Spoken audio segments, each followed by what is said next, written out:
when I got home from school, that's a whole nother story that I'll try to tell really, really quickly. Tell this specific story. She says, if you want to know who my daughter really is, she had just broken herself on a snowmobile, almost broke her back, broke her arm in half, and all kinds of things.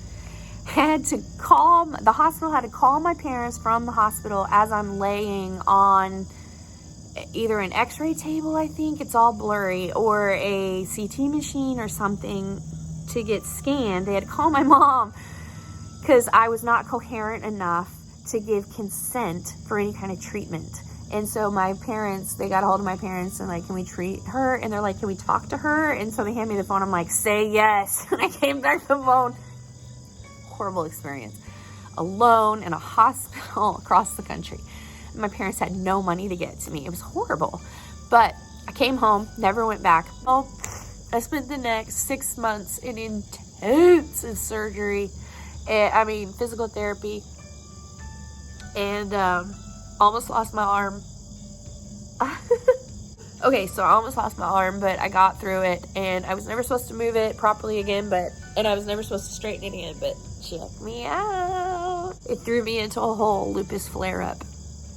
Life went on. I got married. I went through 6 miscarriages. Part of that was my body fighting the fetuses, the babies, within the first trimester.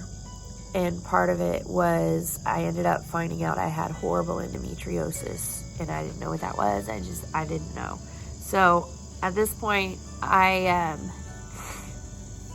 was working in a hospital in the same department as my husband, but the opposite sides. He was transporting patients and surgical supplies to operating rooms, and I was sterilizing and cleaning and packaging all of the surgical equipment.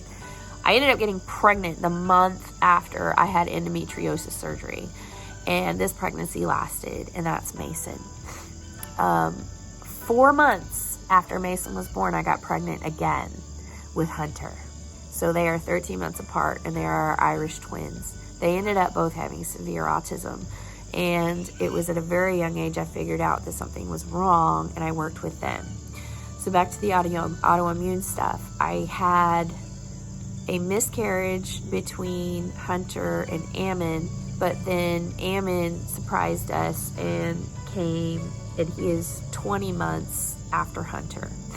So as soon as Hunter will turn 12, I will have a 14-year-old, a 13-year-old, and a 12-year-old. That's how close these kids are. And that is how close they are, and what that would have done to my body, my poor autoimmune body.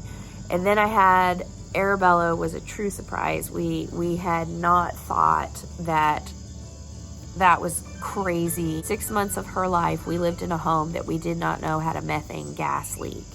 And we didn't find out about it until we were leaving. So I was pregnant for 6 months in a home with a methane gas leak with Bella. That made me sick. Made all of us sick. It was crazy. That was such a trying time in our lives. 6 miscarriages and 4 kids within 6 years. 7 years. I'll have to do the math. Then my body went nuts.